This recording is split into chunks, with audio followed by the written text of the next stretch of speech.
د پاکستان کرکټ ټیم مینوال لپاره خاص کر د محمد رضوان مینوال لپاره بریکینګ نیوز غټ خبر.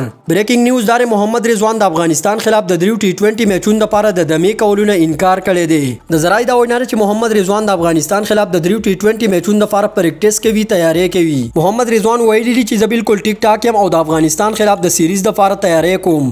نو محمد رضوان د دمې کولو نه انکار کړی دی او محمد رضوان ویلي چې زه افغانستان خلاف په دریو ټي 20 میچونو کې لوبېږم. محمد رضوان ویلي چې ما نیوزیلند خلاف په سیریز کې دما کړی او د دې سیریز لپاره زه مکمل تیار یم. بابر اعظم هم بیان جاری کړی دی او بابر اعظم ویلي چې زه هم د دې سیریز لپاره مکمل تیار یم. خو چیف سلیکټر هارون رشید غواړي چې محمد رضوان، بابر اعظم، حارث رؤف او شاداب خان ته په دې سیریز کې دما ورکړي. سلیکټرز غواړي چې بابر اعظم ته په دې سیریز کې دما ورکړي او د بابر اعظم په ځای باندې شاهین شاه افریدي د دې سیریز لپاره کپتان شي.